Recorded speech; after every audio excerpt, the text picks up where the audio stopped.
Thank you so much. Thank you to our chairs who brought us all together here.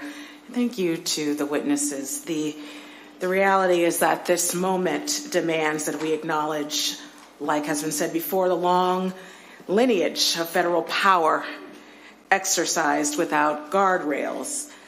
It's important on this weekend and every day moving forward that we acknowledge the history that Trump alludes when he says he's going to make this country great again, a return to a time when blatant displays of outright bigotry and racism and state-sanctioned violence went unchecked.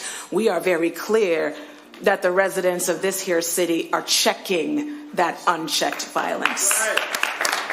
And we are so proud as a nation and so inspired that you resemble so clearly the young people, multiracial young people who stood up to a horrific government where they stuck hoses on young people, hoses so strong that those hoses could tear the skin off the protesters.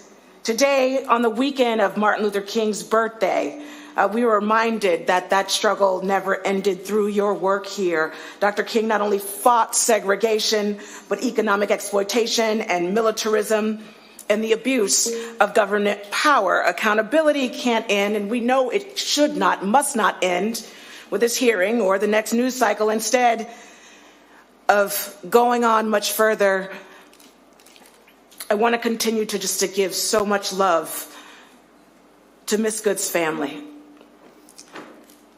My daughter lost her father at a very young age, and I know what it means for children to grow up without their parents.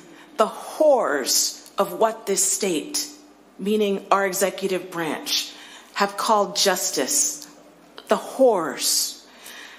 One of the things that I think is extremely important for me to convey here as someone who is Muslim, and this is our holy day, it is Jummah, is to acknowledge that the Trump administration has waged an all-out war on Muslims in this country. And Mr. Hussein, you talked a lot about this amazing community, the Somali community, and given it's our holy day, it was also mentioned that mosques and other places of worship and faith are under attack. I wanted to give you the last minute that I have to give us more color on what's happening in the communities that you represent. Thank you. Thank you. And I just want to echo your point. We love this state. We love the people of this state. And I personally believe on this day that God has chosen Minnesota after the murder of George Floyd to bear that burden. And once again, we are asked to bear the burden of standing up for this nation. And I don't believe that's an accident. I believe there's incredible goodness in this great state. And Renee Good is part of that.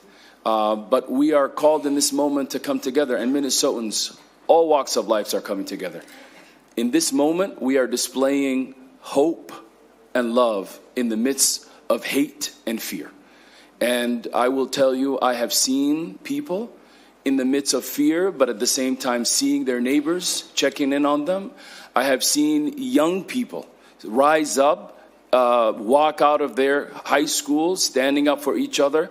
I will tell you, this moment is the moment, as my colleague just mentioned, for the first time in this country, we are going to fix the immigration problem. For the first time in this country, we're going to make every person be dignified because of God giving them that dignity. So I will tell you, my community is extremely resilient.